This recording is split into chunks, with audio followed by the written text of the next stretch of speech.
Hi everyone, and welcome to August 2023. This is Training Tuesday for Tuesday, August 1st, 2023. I'm Lori with Behavior Education at Spirit Keeper Animal Sanctuary. And as I was editing the videos from the training sessions I did this evening to put up for Training Tuesday this morning, I thought I would give you a little bit of background on them this week, and I don't always do this. But the first session was simply Fulcrum was out and cruising and he looked hungry. He was exhibiting behavior that told me he was hungry. But by the time I thawed the food and went back, he was in his hide. And that is one of the troubleshooting videos that I recently made, is what to do if your snake was visible and out and about, but by the time you got ready to do the training session, they were gone now. And in this case, I chose to see if I could target him out of his hide, and you'll see how that goes. And then I just worked with the snake that lives above him, Solera, and she's working on inhibitory control, delay to reinforcement, being able to be patient and do more and more behaviors before she gets reinforced. And then I trained a bunch of other snakes, which aren't in this week's video. And then I went back and did a second repetition with Solera. And during that repetition, something interesting happened. And you're going to get to see that. And then it led me into the next training session, which you're also going to get to see. So I hope you enjoy this. This is Fulcrum, a 7-year-old Python Regius who was out and about and then was in his hide. And then when I got set up to do the training session, he started coming back out of his hide before I started the formal session. And so I just wanted to target him out of his hide to the other end of his enclosure. And then I wanted to get him to come up over the substrate barrier and out the enclosure threshold. And that's what you're seeing here. And he does the session exactly how I want him to do. He was already coming out of his hide when he saw me set up the camera and the tripod and open the door, which was fine. So then I just asked him to come from that far end of his enclosure to the end of the enclosure I was standing on. And now I've lowered the target down below the enclosure threshold, and I'm asking him to look at it. And as soon as he reaches the target, I deliver his reinforcement, which was a frozen thawed mouse. This is Solera, learner number 2. She's at the far left side of her enclosure. I first showed her the target through the plexiglass substrate shield so that she understood we were starting a session.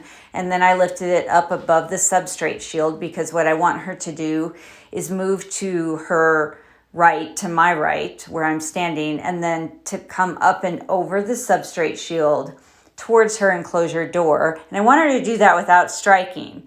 She tends to not have the patience to wait that long for her reinforcement and usually strikes at the target at least once. I trained some other snakes, and this is repetition number 2 with Solera. So now she's on the right side of her enclosure as I'm looking at it. I'm on the left side, and I'm asking her to come to my left. And she is staring at that target for a very long time. And she's moving towards it very slowly. And I was going to have her come up and over the substrate shield. But I went ahead and reinforced her for intensely looking at that target for so long without striking, because that's actually the behavior I'm trying to work on with her. But that isn't the only reason I reinforced early. I did that because I noticed a second face was starting to intrude upon my training session, and that is Sunspear. She had come down from where she was resting and going through an ecdysis cycle and she'd come down on top of Solera's enclosure, and she actually stuck her head and neck down a little bit. And I thought, okay, well, I need to go ahead and reinforce Solera. And she has stared at this target a really long time without striking. So that is a behavior I do want to reinforce.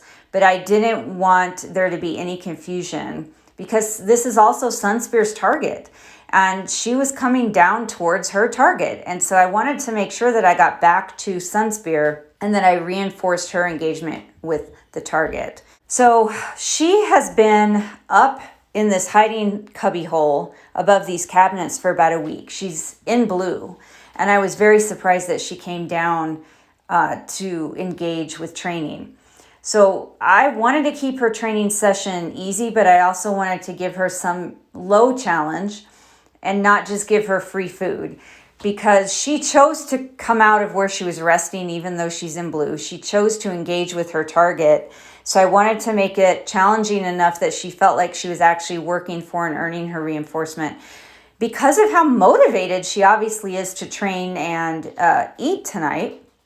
But I didn't want to make it so difficult that it was over challenging her during this stage in her biological cycle, which is she is in blue. She is in ecdysis. Her eyes are clear, but she's going to shed any day, any time now. In fact, I saw a little bit of shed starting to come off of her face. So all I'm asking her to do is to put her head over the tub that I have things stored in on top of Solera's enclosure. I want her to just come to my right, to the right side of Solera's enclosure, and I want her to put her face and neck onto the tub, and then I'm going to reinforce her. And she does that. She hesitated during the first part of the session and was like, look, I've come halfway there. I've looked at the target, reinforce me. But I stretched her. She's an experienced learner. We've done way more complicated behaviors than this. So I wanted her to at least put her face on that tub. And she did that for me. And she didn't strike at the target. She worked hard during this session. She didn't hesitate to take her reinforcement when I gave it to her. Now she's finished eating, and she ends up going back up here behind these lamps and coiling up, and I guess going back to sleep or going back to rest until she's ready to finish shedding. That cubby hole right up there on top of the cabinet behind those storage bins is where she's been coiled up for a week. And she always does this when she's in blue. She finds a spot to coil up, and then after, it's always 11 days for her, she goes ahead and she sheds. Well, okay, everybody, that's it for this week. Thank you so much for watching. I hope that you enjoyed that and found that interesting. And until next time, please remember to always be kind and love your animals.